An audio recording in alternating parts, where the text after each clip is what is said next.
Welcome everybody to today's 1 Million by 1 Million Strategy Roundtable for Entrepreneurs. This is part of the 1 Million by 1 Million initiative to help a million entrepreneurs reach $1 million in annual revenue and beyond by 2020.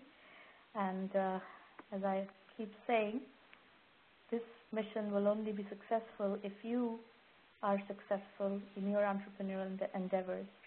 So our mission is completely dependent on making you successful. Our entire justification for existence is to help you become successful. I apologize, my voice is not doing well. I've had a throat infection for over a week and still have the remnants of it, so I'll do my best. Meanwhile, just FYI, this is our 118th roundtable, and the recording will be available after the show for you to refer to as well as to share with. If you're on Twitter and if you're live tweeting the show, please use hashtag 1M1M, and our Twitter handles are at 1M by 1M and at Sramana. So please feel free to follow those accounts, and we will have some amount of live tweeting going on from those accounts as well. So the first presenter today is Bob Sacco. Quick Airlink is the company. Bob, if you could unmute your line and come and tell us what you're working on, that would be great. Hello. Yep. You're on. Hello, this is Nagaraj calling in. Nagaraj, you need to go on mute, please. Okay, fine.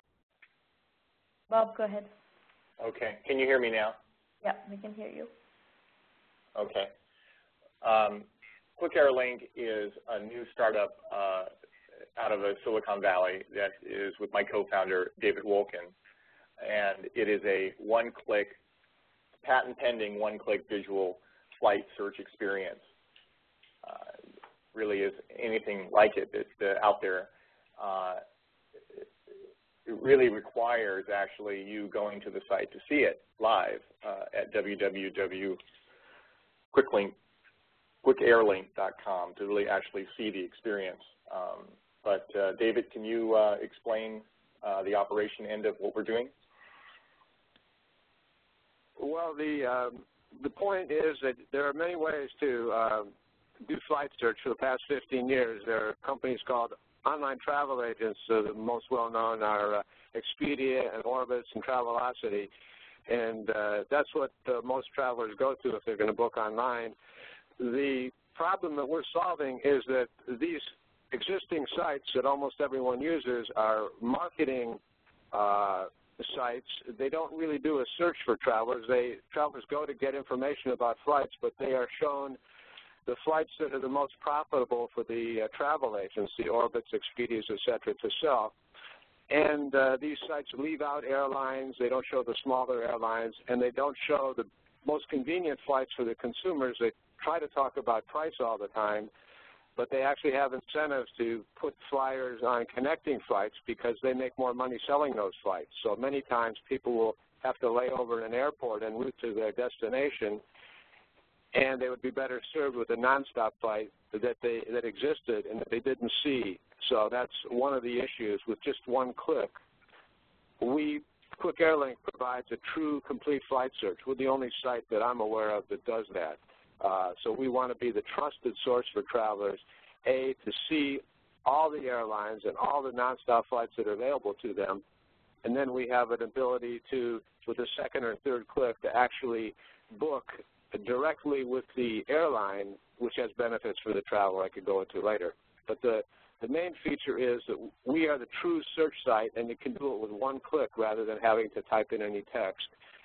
And we make booking. We don't sell the bookings ourselves like the other sites, but we pass the customer to the airline where they do the booking, and that has some advantages that I can go into later as well. So is that what you just as far as what you're seeing now, the benefit that we provide to the airlines is that currently they're paying $4 billion a year in fees to the Expedias and Orbitz and Travelocities and Pricelines, Kayak. That's how the system works. The online travel agent books the ticket, and then they said it averages about $10 per ticket that they sell for the airlines, and these total $4 billion a year. And Quick Air Link charges less than half the amount that the online travel agents charge. So this could represent, if all the airlines came to Quick Air Link, they would save $2 billion a year. But each ticket is a much better deal for the airline.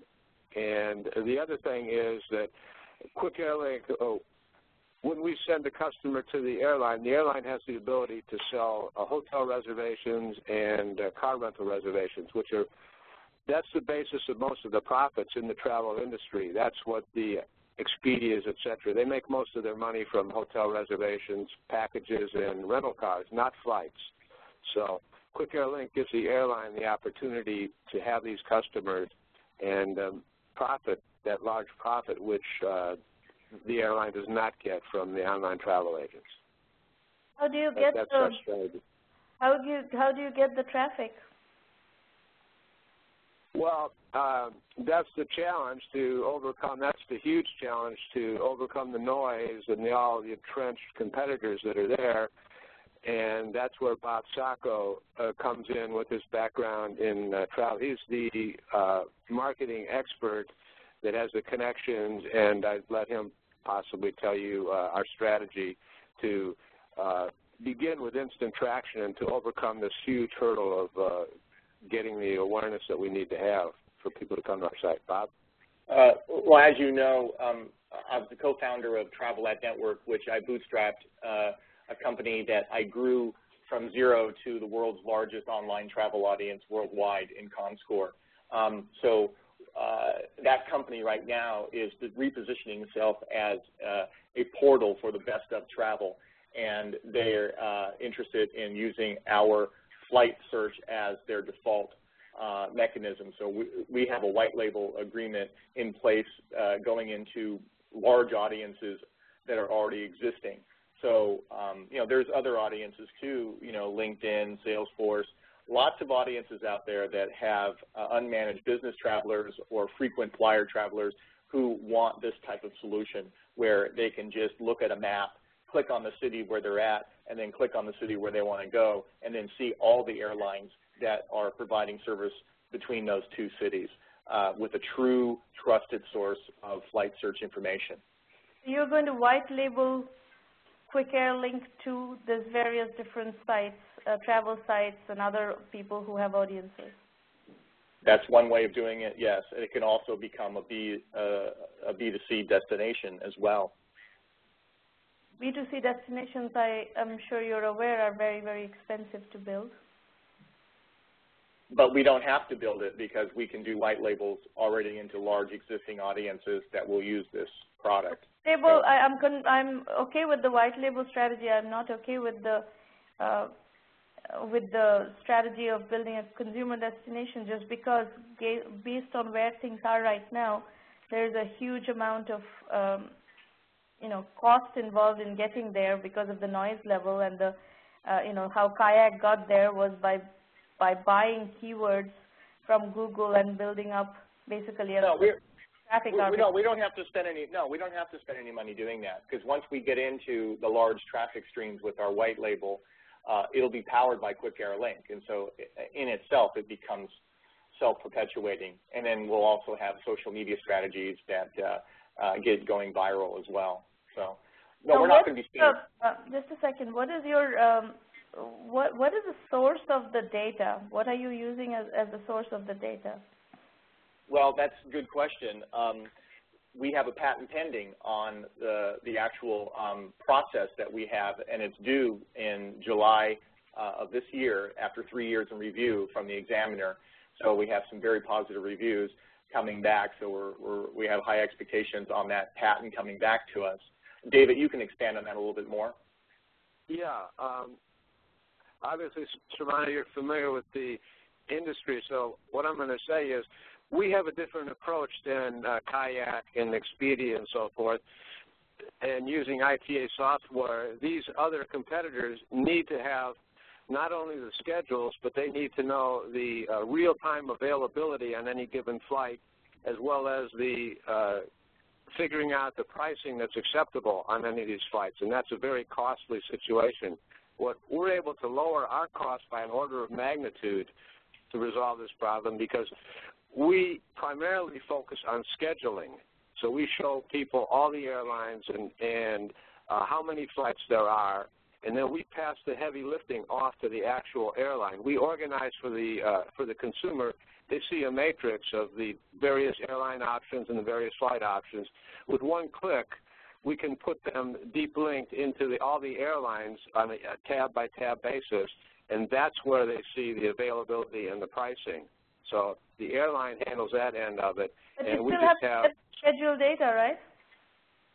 Oh, yeah, we have the data, and there are commercial sources that supply flight data. And what we do is we buy the flight data and update it as needed, and then what we have to do with our patent pending process is convert the actual flight data. The airlines, everybody has that data. That's the least involved of all. And then our patent pending process converts it onto the map and onto our matrix, which you need to go to our site to see. But the most expensive part for all the other players is not knowing what the flights are, but it's how they can display to their own profit the list of prices, and also they need to know the availability. And that changes in real time. So that's what the has challenge. been your discussion so far with the airlines? Well, we've had an extremely positive in the discussions that we've had with the airlines, because they recognize, as one airline put it to me, we're not in a position to turn down business from anyone. So our method is kind of unique, because all the airlines now, I think all of the airlines recognize that their most profitable business and their least costly business would be to book the flight on their own booking site. They're no longer afraid. They no longer need a third-party intermediary to do that. It's just where do they get the business, the airline. So if we're the independent channel that feeds customers, and we qualify them and actually convert them to ready-to-buy status. By the way, our method takes out the uncertainty for the traveler so they can see all their options. By the time they get to the airline, we believe our method will have them ready to buy. So when they're at the airline site, they see the flight that's convenient. Do the airlines and they see have the APIs open for you to be able to do that? Well, that's one of our challenges, is to get the specific. We've been able to engineer connections, so you can see you can see that our site is fully functional in many respects. But as far as the hardcore business relationship, that has yet to be established. But in the conversations we've had, we believe that they'll be very, very receptive to it for many reasons. Not the least is that there's no downside to them. They get a lower cost of customer acquisition, and they get the thing that nobody else offers them, that the airline really wants the most, which is full control of the customer. So we pass the customer along to them at their booking site. Okay. I think I'm sure you're aware of that. The gap that I'm seeing there is in that interface between your site and the airline, because this is a part of the workflow that they're not really set up currently to do, but you're going to have to bridge that gap. But let's go to your questions. What questions do you have?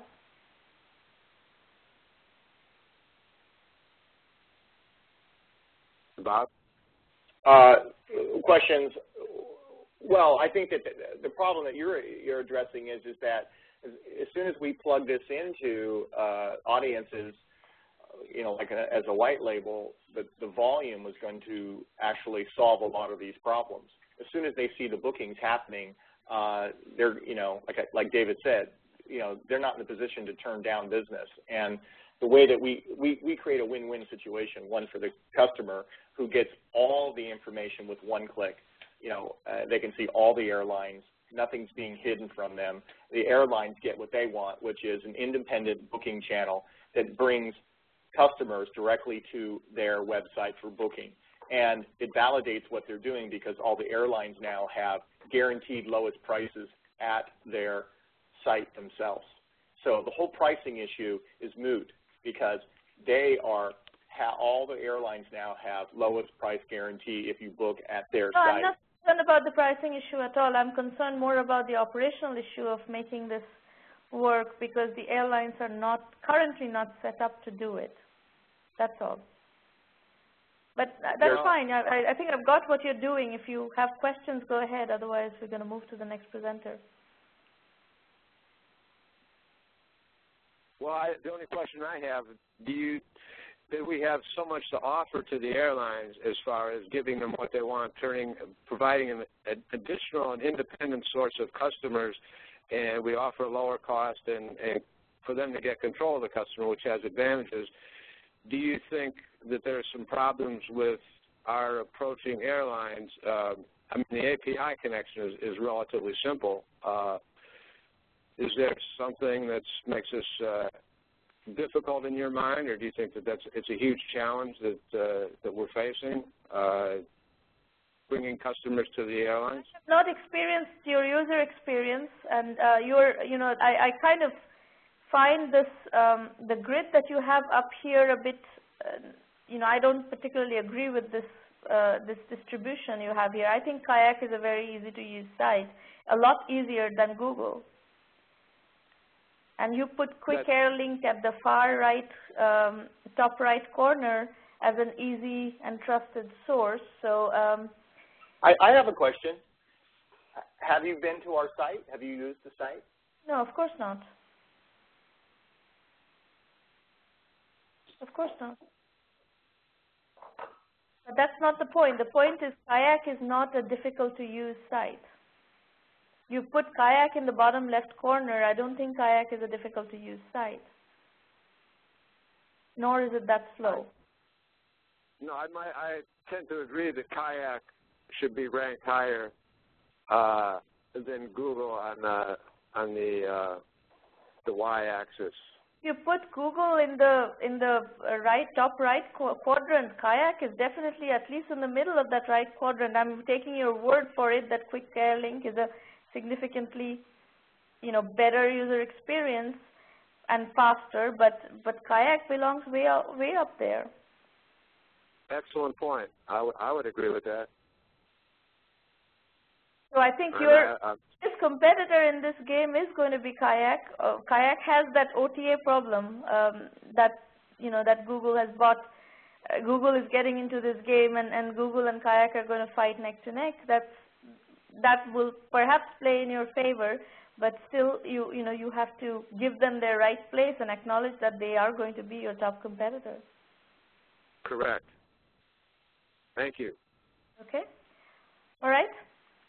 So as far as the airlines are concerned, I think as soon as you start talking to them and working with them on the operational details of how this is going to work, it will become very clear, because right now you are making some assumptions about where the booking takes place and how fast it is to book on the airline site and so on and so forth. My experience of airline sites is that they suck. The moment you have a slightly complex itinerary, you can't do a deal on the airline sites. So you are saying that you're going to pass queries onto the airline site and let the complexity be handled on the airline site. They are not set up to handle that. Anytime I have a complex business trip, I use a travel agent. Well, I was actually referring to not a complex itinerary, but the complexity of just even booking a simple round trip. So that's a great point that you bring up, that each airline site, our method is dependent upon the airline site being an efficient way of doing it. You're making a big assumption that passing the complexity onto the airline side is going to make this very easy on your end, but the truth is the airline sites are not at all good at handling complexity. Well, let's say the majority of travel is not a complex itinerary, and what I was referring to was the complexity that if you go to book a flight on Orbitz or Kayak, or let's say Orbitz or Travelocity, those that actually sell the ticket themselves, you get a rather complex, there's a lot of forms to fill out and things like that, whereas and that's a complex issue for Orbitz or Expedia, whereas we I take the understand customer. the Orbitz, Travelocity, Expedia, I can accept that, but I think the moment you put yourself against Kayak, the story is very different, because Kayak is also serving the purpose of scanning the prices of all the different sites and all the different airlines and so forth. So if you're looking for the traveler who's looking for the cheapest flight on a simple itinerary, your competitor is Kayak. True, and that's correct. And so we have to put our differentiation, which is that we're totally transparent, and a basic tenet is that we're going to continue to do a true search, which is done with a click rather than text. So we're the visual method that's we believe is what would work on a tablet, and which is the wave of the future. And we're going to continue to have all the information, whereas Kayak still uses the OTA method of trying to monetize. That's one of their weak points, definitely. Okay, thank you. All right. Okay, next presenter is Casimir Kostadinov from Luxembourg, universalowner.com. Okay, you hear me? Yes, we can hear you. Okay, so first of all, thanks a lot to the team of 1 million by 1 million for giving me this opportunity to present the idea. Actually, I started working on universalowner.com about 2 months ago, but the idea is 9 years old. So at that time, I was doing my PhD in mathematics. My research topic was portfolio credit risk modeling. And in particular, I developed statistical methods to measure the risk, the probability of multiple bankruptcies to incur simultaneously within the loan portfolio of a bank.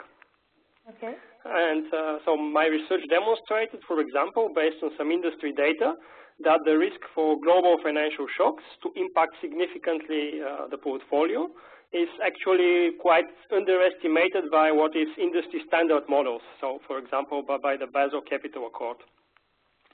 And I finished my PhD. Let me ask you a question. You're talking about portfolios. Yes.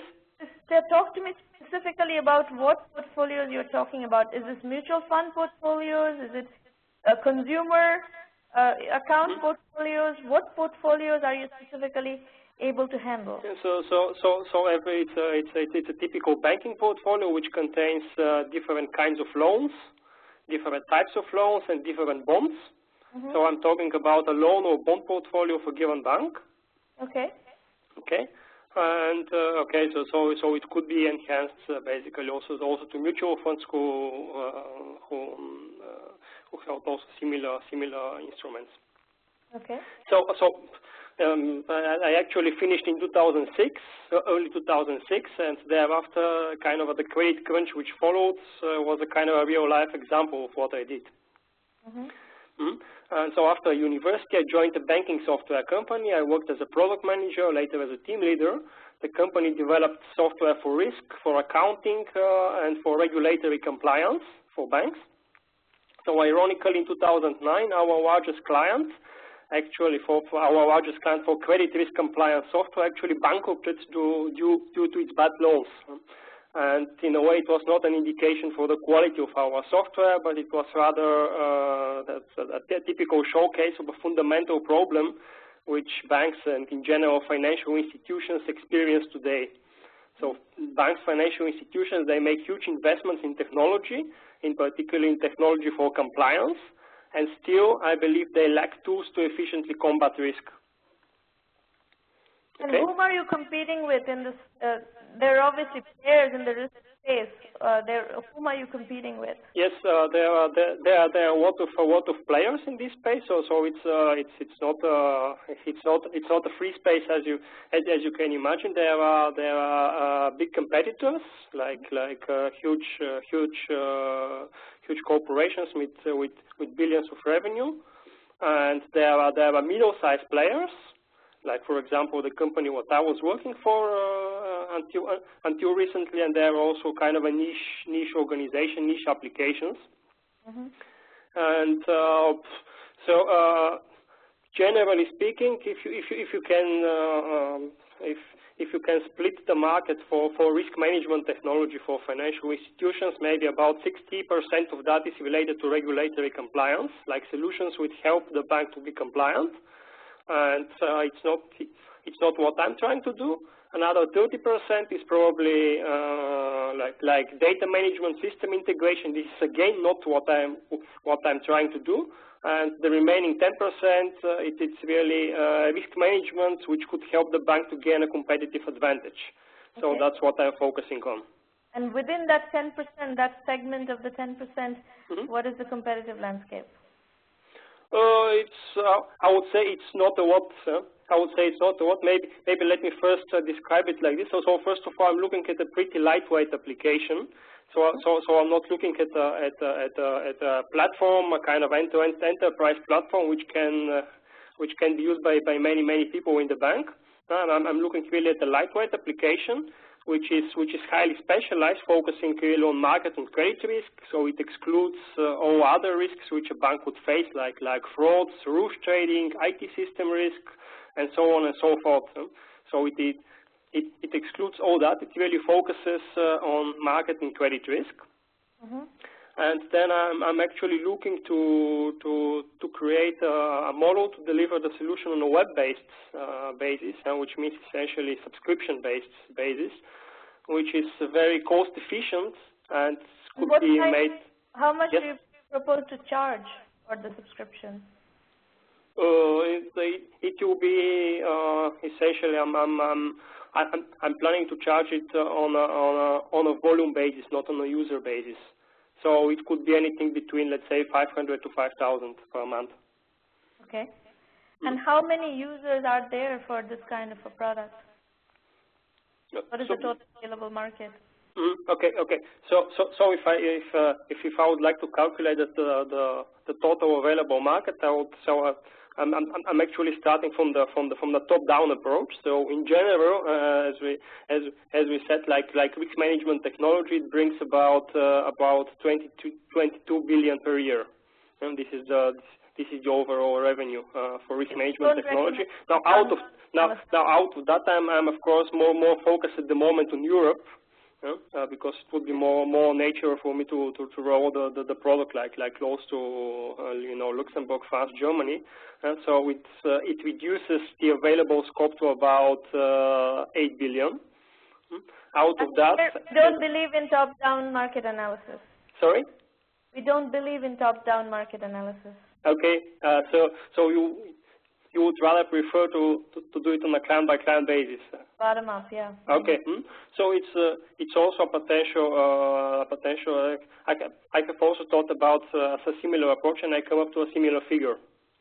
Well, anyway, that's something that you need to answer. But let's go to your questions. What questions do you have, and let me try to address those questions because I have to work with 2 other entrepreneurs today. Okay. So essentially. I'm interested in joining your program, and I'm just curious about. Let's say I joined the program. I'm not interested in venture capital. I'm not interested in the technical co-founder stuff.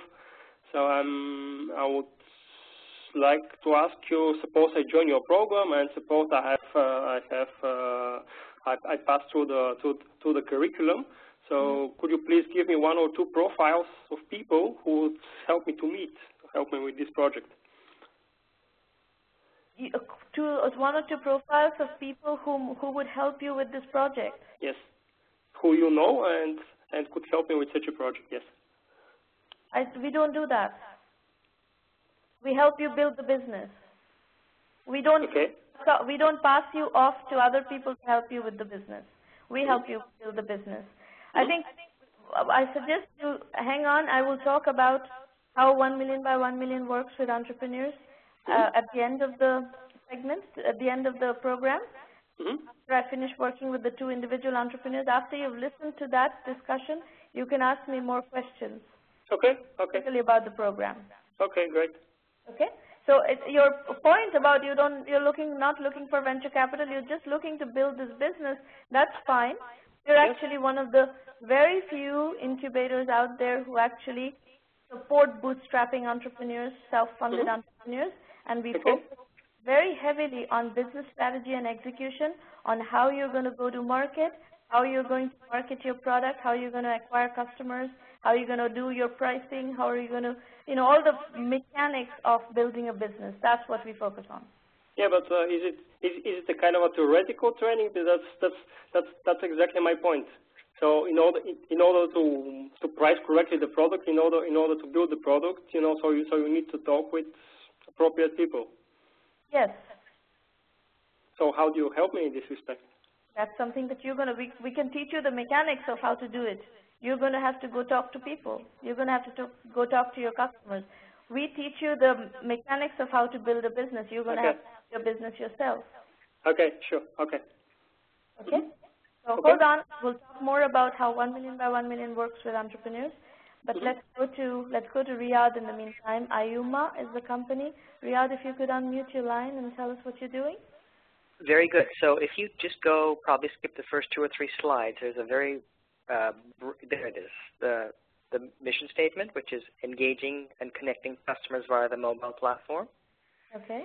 So what we plan to do, because we're still actually prototyping some of the stuff, is build a business that allows small business owners to deploy a mobile application for their respective markets. Okay. So essentially, I think it says it right there. What we want to be able to do is allow companies to leverage mobile apps to promote themselves and do that in a format that allows them to do so in an ongoing fashion, much like a constant contact or a vertical response. So, Riyadh, I'm not with you on the constant contact analogy. Explain to me how constant contact analogy applies. Constant contact, for the listeners, is an email marketing software for small businesses, software as a service.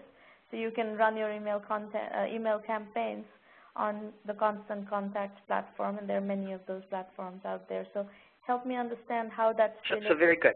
Very good. So imagine, if you will, that mobile apps are a platform where you can go in and, for example, communicate to folks, much like in email, where you send an email every week that engages people. I've got a video here. We're going to have a tasting there.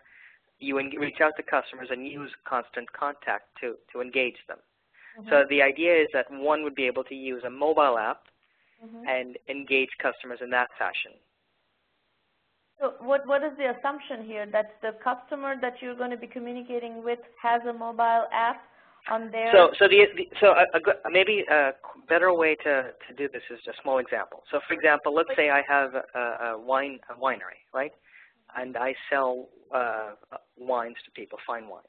Yeah. So I would have an app for my store, my physical retail location, that customers could, for example, see when the latest wine tastings are.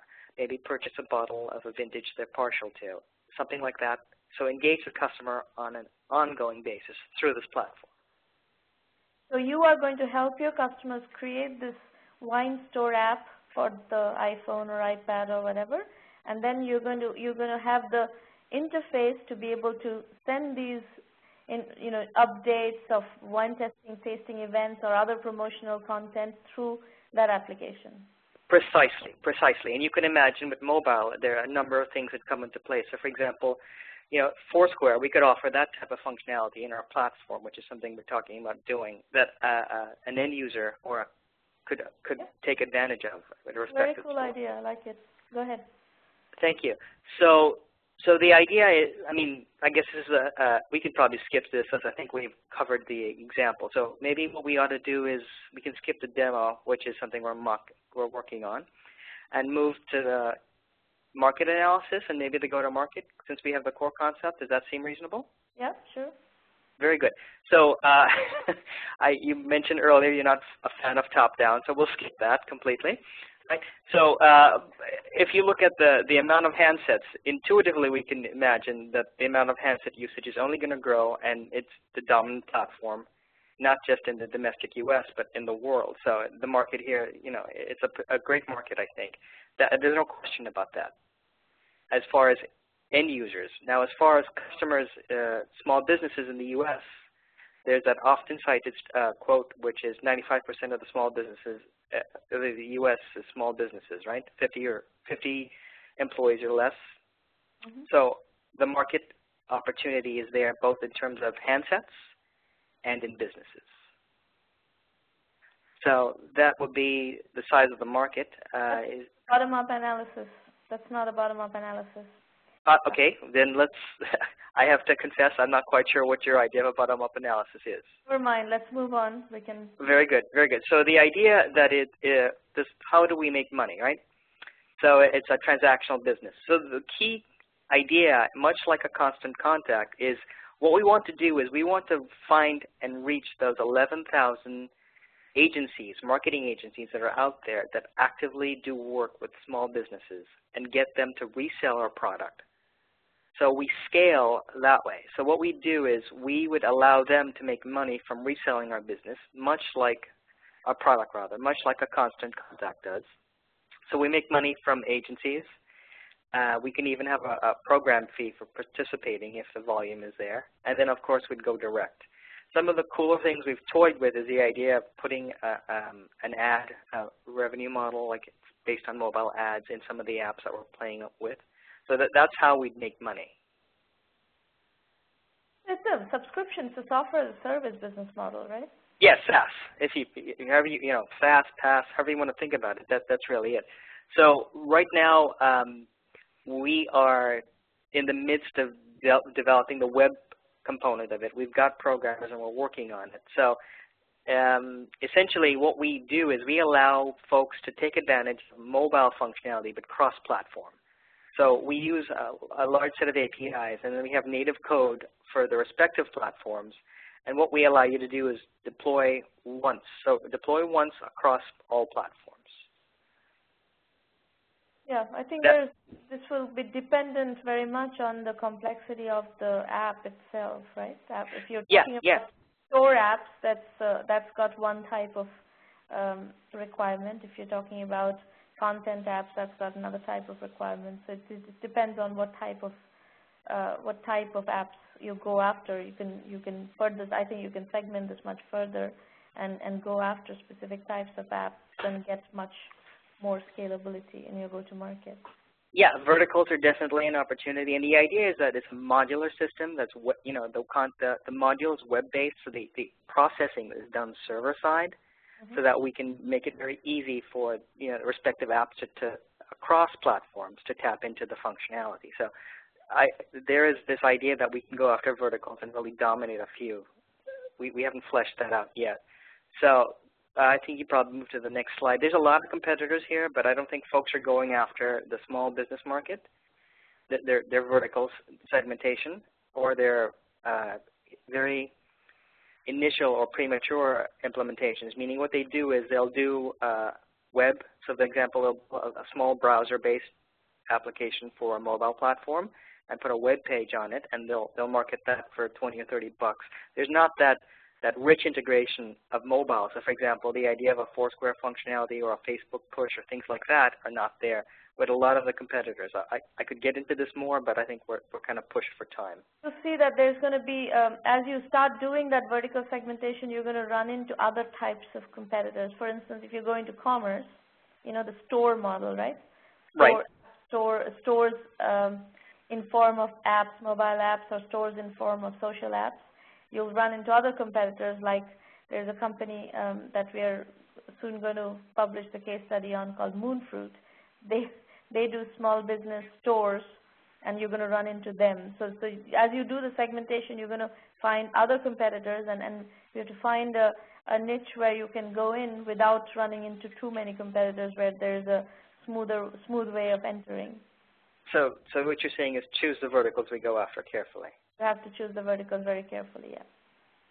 And this is something that's true about small business marketing in general. We actually have a ton of companies in 1 million by 1 million who are marketing technology to small businesses. This is a very hot area right now just because of the various different channels that have opened up, marketing channels that have opened up because of the internet. The opportunity of selling technology to small businesses has also opened up in a very big way. And small businesses are very tech savvy these days, so they're adopting technologies rapidly. So it's a very rich segment for innovation. We are seeing a lot of activity in that area within the program. Know a lot about this particular marketing to small businesses area. That's very good to know. It's very good to know. So what I suggest is maybe we move to the next slide so we can wrap up. So the marketing plan. So I actually have beta with some small companies in Florida right now. I'm waiting on the development to finish, and that's kind of where we're going with what's go. So we can probably. You will get as you get granular about your segmentation and choice of market penetration strategy, go-to-market strategy. That strategy is going to also get more honed, and you're going to, you're going to steer your partner acquisition strategy accordingly. Okay, very good. So the next slides we probably don't need to get to, which is the marketing. No, the marketing plan. You already saw the team. We don't need to get into that. What I'd like to do, if you don't mind, is jump right to the questions, if that's okay with you. Sure. I have 3 quick questions. One, is the premise viable? So that's the first thing. Does it seem viable to you? Yeah, I think it is. Very good. Then the other thing is, does the go-to-market strategy make sense? So the go-to-market strategy is based on the idea that we leverage agencies as resellers, much like a constant contact. Agencies as affiliates probably is what you're going to end up with. Affiliate marketing works very well in the small business marketing world. So if there are 11,000 marketing agencies, if you can recruit a large portion of them as your affiliate partners, that would be a good way to go. But roughly speaking, that is the idea. Okay, very good. And the last thing where I'm having a little issue with is the pricing. I'm not quite sure how to price this well. I know that may not be able to be something you could answer, but any insight you may be able to share, I'd be very grateful. Thank you. We have a whole module on pricing. So if you join the program, I will put you through that module, and then I'll work with you based on that methodology. There's research that you're going to have to do using the mechanics of that module, and then we'll come to the pricing strategy using that algorithm, essentially. Very good. Well, I appreciate your time so much. Thank you. You're very welcome. Okay. The last presenter today is Nagaraj Gundappa. Nagaraj, if you could unmute your line and tell us what Akshay Center of Excellence is doing in Bangalore, India. Sure, thank you. Thanks for this opportunity. I'm from software industry. I have about 20 years of experience. A majority of my experience has been in the field with the project management and program management. And this experience, success experience, I have channeled into training, and I have led training initiatives within my IT organization, where I have delivered significant measurable business value through training. That is, because of my project management trainings, a huge number of projects were run very efficiently, saving cost for the organization and increasing profitability. Okay. So based on this, Nagaraj, what kind of companies, what kind of clients do you work with? I'm starting up, so my clients will be IT service organizations, those who develop software applications. IT service, and what size companies are you working with? Any size. No, but where it could be where you have clients currently. Where you have I have not yet launched the service, so I'm targeting even the small organizations to large organizations. But you just said that your training has created measurable business results in certain clients. Okay. Okay. See, the measurable business benefit was delivered when I worked as an employee in a large organization of more than 1 lakh employees and more than $5 billion revenue. And now I have come out of that organization and I have started this independently, and I'm yet to launch. I will be launching in another 1 month or so. Okay, got it. All right. Okay. So my service is very specialized training in software project management and consultancy. there is a dearth of training in software project management which can actually work and improve show measurable results. So because of my experience, this is the unique value that I propose to my customers. So have you developed a methodology that you can teach? Yes, and a number of methodologies. For example, unique ways of estimating effort for software development applications, unique ways of managing requirements change, which is critical to handling software, executing software projects efficiently, and so on. There are many other such methodologies. Okay. So essentially our unique value proposition to our main target is a practicing project manager who would become more efficient to handle large complex global projects. Okay. And as a result, the secondary beneficiaries are business unit heads, because if a number of projects are handled efficiently, they're going to see the cost saving, and their bottom line will go up. For the end customer, they will see a better success rate of projects, and aspiring project managers become, they get better geared up to step into the role of the project manager.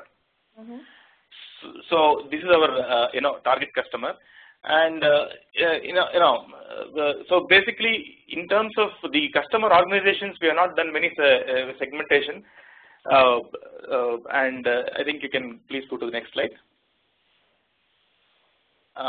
So the way we want to acquire our customer is we are developing a website which also happens to host what is called as a project managers forum, which will offer a lot of learning material for the project managers. So we are planning to ensure stickiness and create a small community who will be in touch with us, or to whom we can communicate easily. And through this, and we want to develop further to communicate about our programs. I mean, training programs and consultancy services. That's how we want to develop. And we also have plans to launch an email campaign as part of our marketing strategy. And within Bangalore, we want to go and meet our stakeholders one-on-one personally. So that's our customer acquisition strategy.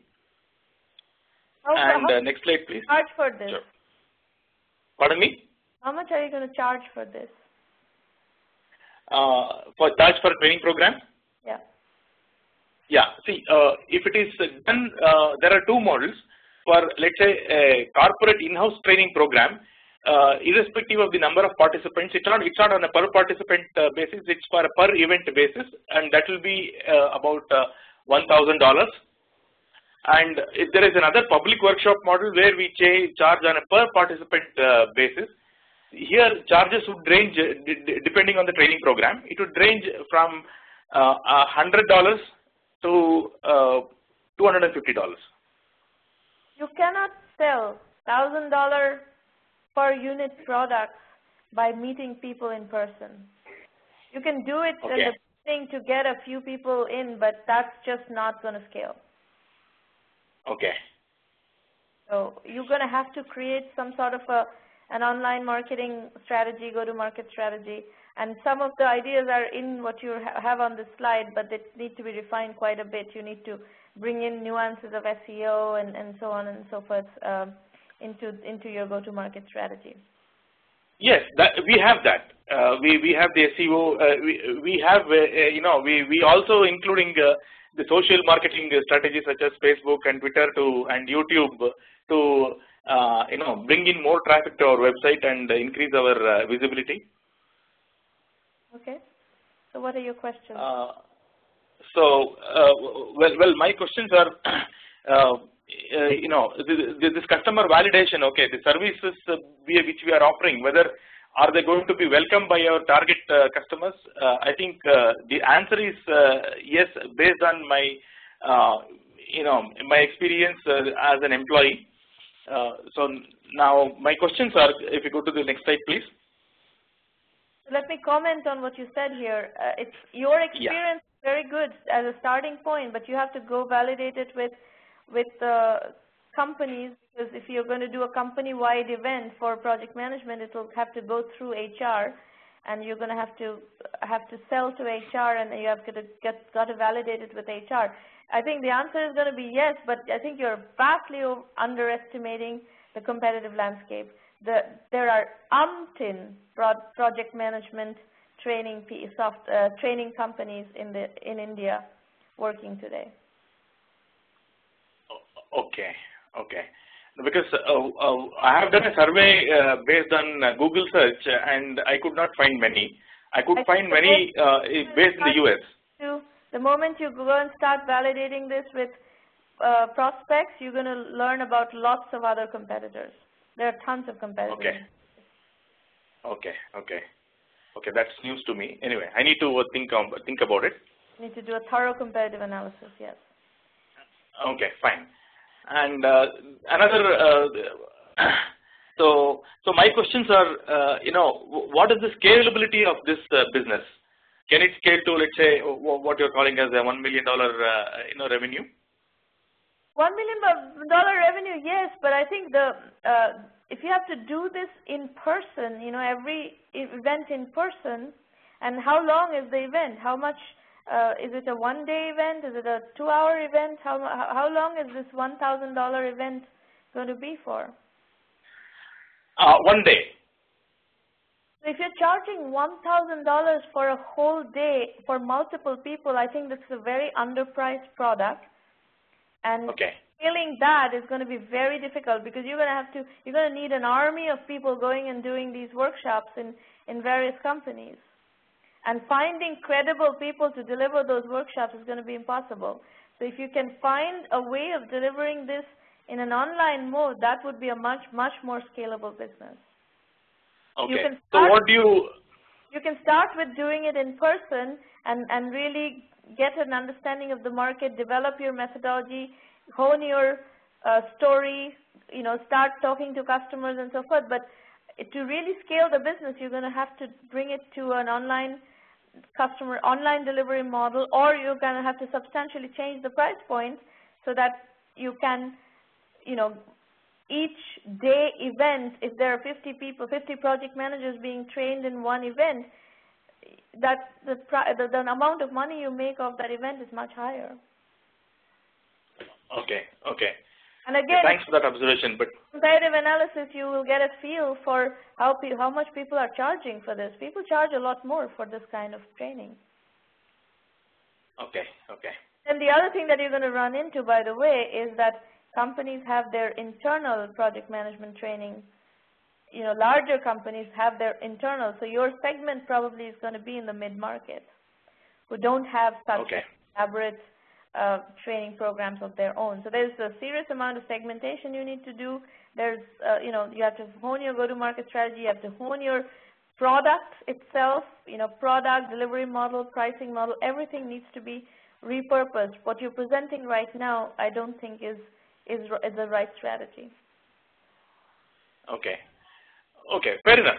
See, I have only stated what we are starting with, and the very idea of coming to you is to plan for our future. Sure. So I take your point, and so again, my question was that actually the question number 2 and question number 3 combined. So what model should we use for growth? Obviously, we see initially whatever demand we will be able to meet by having 1 or 2 persons extra. We will not be able to meet the demand. So how do we grow?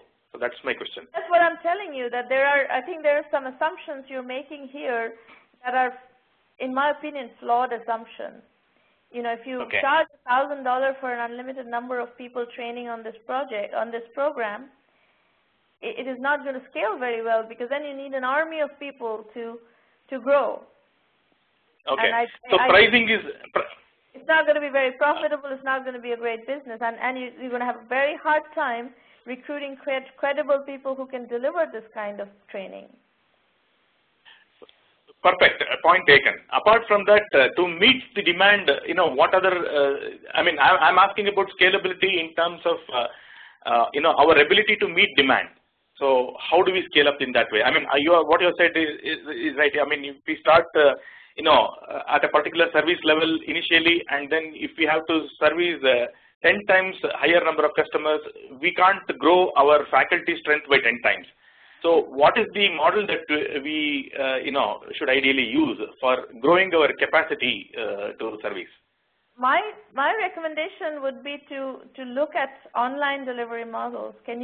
What you're delivering, can you deliver that in an online model? Yeah, we can, but right now I have enough confidence to cater to people within India. But if I have to cater online to global audience, then I'm not confident right now. Well, you don't have to be confident right now. Right now, work within India and build a business in India, and then we'll worry about global after you've penetrated India at a sufficient level. Okay. Okay.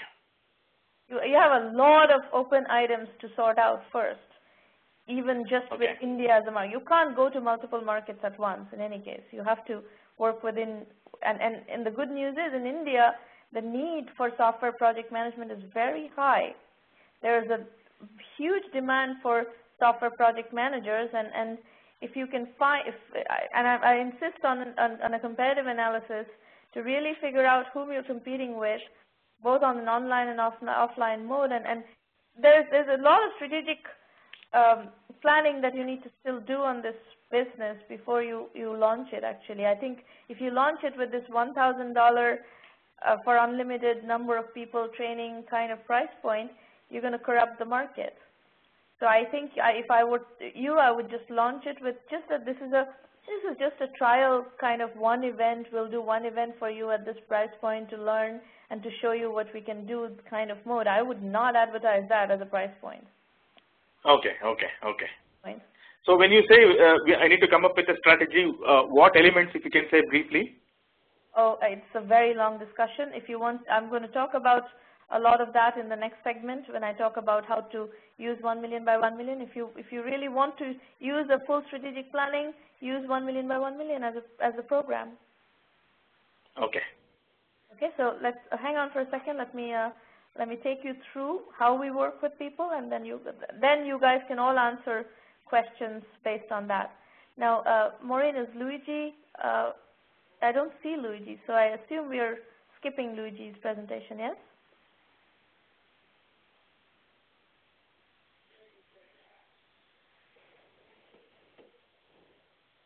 Luigi was trying to get on. Well, I'm going to go to the next segment while you guys figure out Luigi's situation, and if he gets on, we'll come back to Luigi. Meanwhile, before we go to the 1 million by 1 million program description, I want to make a request to you based on your experience of the 1 million by 1 million roundtables and what you know of the program so far. If you find it compelling and if you find it helpful to have these kinds of discussions and use the methodologies that we are teaching, please help us recruit serious entrepreneurs. The only way 1 million by 1 million, the agenda of creating this massive economic impact on the world is going to be successful is if we can find serious entrepreneurs who can make it happen. And not all entrepreneurs have it in them to carry the full force of building a really successful, profitable, sustainable business. It takes a lot of character, it takes a lot of resilience, and we are actively looking for people, entrepreneurs with that kind of resilience and that kind of work ethic.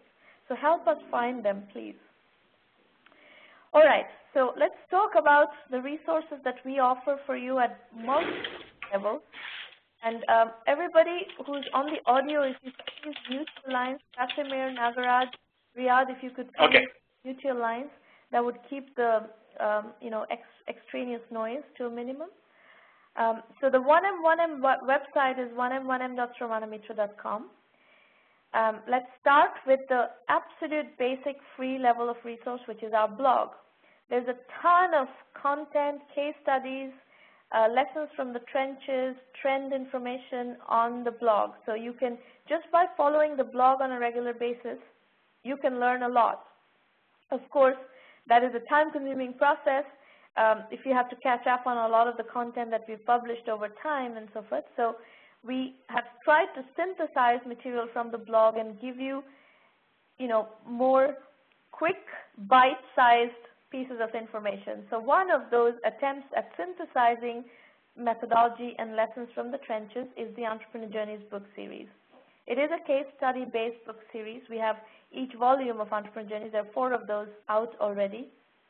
Each of them have 12 to 16 case studies, and then a lot of methodology guidance and synthesis material alongside those case studies. So from each case study, we learn something, and we synthesize that for you to digest in quick bite-sized pieces. So you know, it's a 4-volume series, relatively small amount of material. All the books are available on Amazon and Kindle ebooks. And if you're in India and you're trying to access books, you can get them from Flipkart. The blog is at sramanamitra.com. And then the other free resource we have are these roundtables. We are on our 118th roundtable, as I said. We are approaching 10,000 participants. And these have been going on for a long time. We have a lot of experience of coaching entrepreneurs. And a lot of what you see in the program is based on that experience of working with lots of entrepreneurs. So we know what questions come up, we know what are the pitfalls, we know what are the mistakes people are making, and a lot of the work we do in these free roundtables as well as in the private roundtables and in the curriculum, in the 1M1M curriculum, in the premium program, are based on our experience working with these entrepreneurs. All right. The premium program offers extensive methodology guidance. So we focus on a lean, capital-efficient, bootstrapped startup building methodology, and we teach that in a very extensive, methodical way.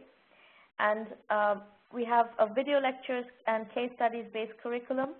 In addition, we do business development. We do introduce you to where we have networks and relationships. We will introduce you to people like that for your business development purposes.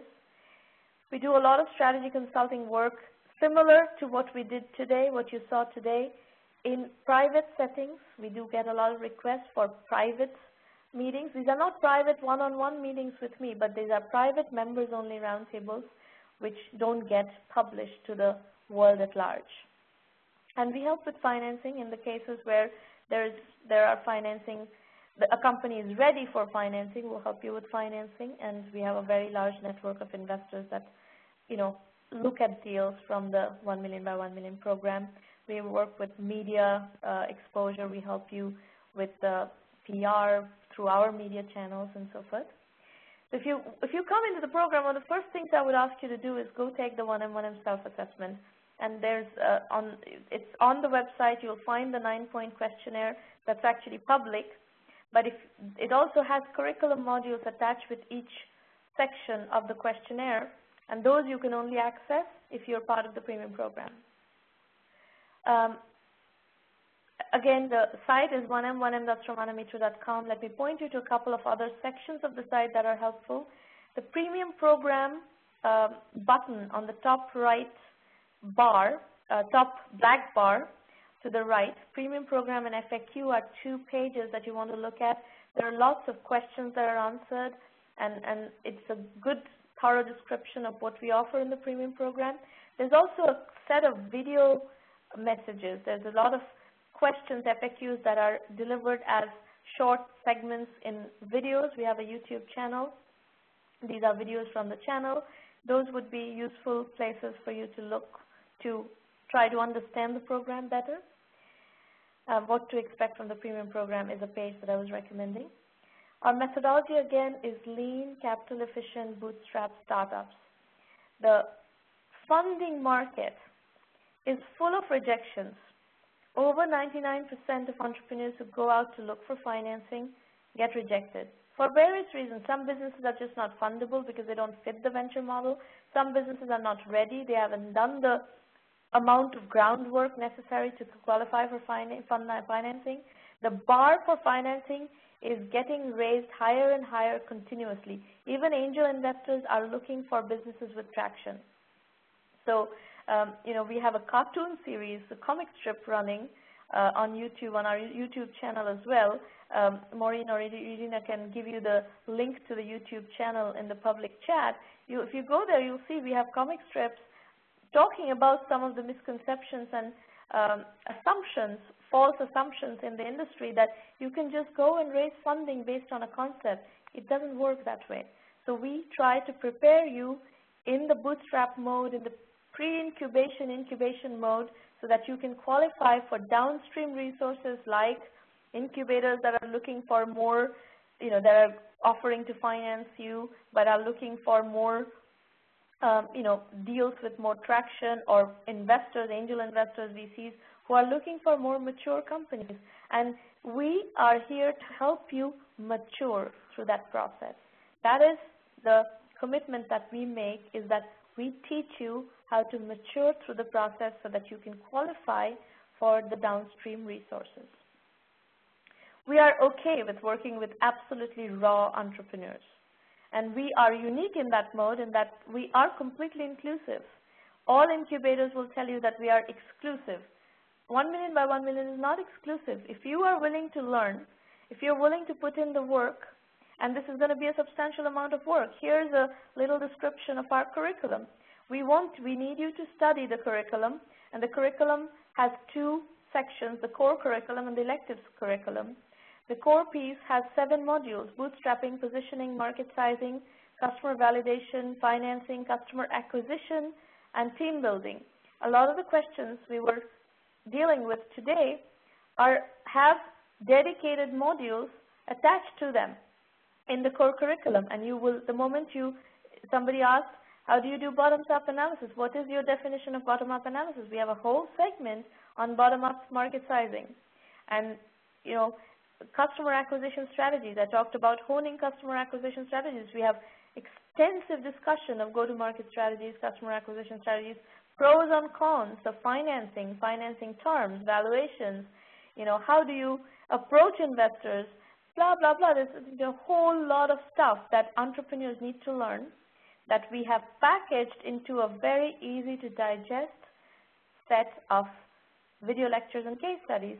And that's what we request you to digest, and that would make your follow-on work with me in this mode, in the private roundtables, much more effective, because you will come armed with the curriculum. The electives align with the different trends in our industry. Web 3.0 and e-commerce is a very large trend. Cloud computing and business solutions, we have a tremendous amount of experience in, because we see a lot of businesses in that area. Mobile and social apps, healthcare IT, online education, gaming, we see tons of activity in each of these areas, and we have dedicated elective modules on that. So I would, very quickly, just by doing the self-assessment and the curriculum modules attached to the self-assessment, you're going to make a fair amount of progress. And then over the course of the first 3 months of joining the program, we would suggest that you go through the entire core curriculum and whatever elective modules apply to you. And that will take you orders of magnitude forward in your maturity as an entrepreneur, in your sophistication as an entrepreneur. So that's one of the key elements of the program. And then, of course, we have other things like the private roundtables and the strategy consulting that you get in the private roundtables, and so on and so forth. So that's about the curriculum. I will take questions within the public chat now.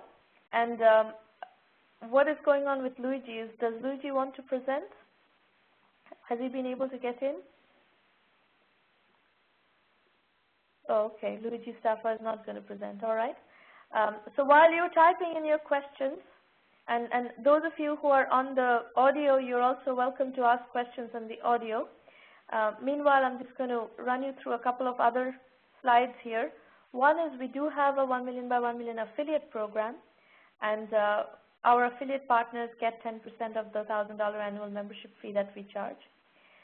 We have a very interesting set of events coming up in Israel. We have 3 events in Israel in March. And Microsoft Israel is awarding 1-year scholarships to the premium program for the top 3 companies at their event on March 12th that we are doing with them and the Israel Startup Network. So it's exciting. We are seeing a lot of adoption and a lot of 1M1M scholarships being given out these days to by corporations and incubators and so forth. So it's an interesting adoption that we are seeing for our program. So if you're joining from Israel, please definitely look at those opportunities. So the upcoming free roundtables are March 8th, March 12th, and March 15th. 12th is the Israel roundtable, and I believe there's one other, is actually two other, both of those other roundtables are Israel roundtables, Maureen. 8, 12, 15, all of those are first preference to Israel, right? We are doing it in partnership with different Israeli partners. So yeah, we have a lot of stuff going on with Israel in the first half of March. The second half of March, I'm in India. March 17th to April 4th, I'm in India, and I will be spending time in Pune, Bangalore, and Calcutta. So hopefully I'll have a chance to catch up with some of you during my visit. And finally, the last slide I want to cover is my Vision India 2020 book, which has $45 billion business ideas leveraging India as a strategic asset. So if you're either in India or you're interested in leveraging Indian business, you're very welcome to use these Vision India 2020 ideas, and feel free to steal, morph, borrow any of these ideas and build on them. We have a module actually in 1M1M elective module focused specifically on the Vision India ideas, and you're very welcome to take advantage of the program to build on these ideas. The book is written as if we're sitting in 2020 looking back on building these ideas. So it's a fun read, really fun read. That's pretty much it as far as the formal programming is concerned. The rest of it is Q&A. So anybody, if you have questions, please feel free to ask your questions. Krasimir Kostalinov is asking, could you please explain in more details about customer and partner introductions? So we do a lot of customer introductions as as companies decide on what their segmentation is, whom they're looking to reach out to. Wherever we have connections, we introduce them to these customers through both personal networks, through the LinkedIn networks. My LinkedIn network is something like 9,000 contacts. So it touches a lot of people in a lot of different countries and a lot of different industries. So those are good examples of how we work with customers. Banking and finance examples. I don't know if I will have specific people who are working with risk management, who are working with risk management software as customers. I know a lot of people in the risk industry, both people in academia, risk management experts, and companies who do risk management work. But off the top of my head, I don't have anybody in mind who's in banking and finance working with risk management software. Having said that, as I said, I have a very large LinkedIn network, so there may be people you will find through my network that are one or two steps, 2 nodes removed from me because of the kinds of other contacts I have into the risk management ecosystem. So I hope that answers your questions, Krasimir. Nagaraj, there are lots of case studies. I think what would be helpful is there are a couple of videos that we have released on stories from 1 million by 1 million. And Irina, if you could find the link to the Dan Stewart case study and the Vikrant Mathur case study in the YouTube channel and offer those links to Nagaraj, that would be great. We work with all sorts of entrepreneurs, Nagaraj. We work with people who are looking for financing and introduce them to investment partners. We work with people who have found channel partners through us. We work with people who have developed their entire go-to-market strategy with us. We've worked with people who have developed their entire, bootstrapping strategy with us, including using mechanics like bootstrapping using services. We help them build their services business, which generates the cash, and then we help them also do the entire product strategy. A whole variety of things. You can pick up the links right here, Nagaraj. Irina has put them on the site already. You can look at those videos later. So it's a very extensive program that has been already running for a while, and people find it extremely useful. You'll find a lot of testimonials on the site itself. Anybody else? Any other questions?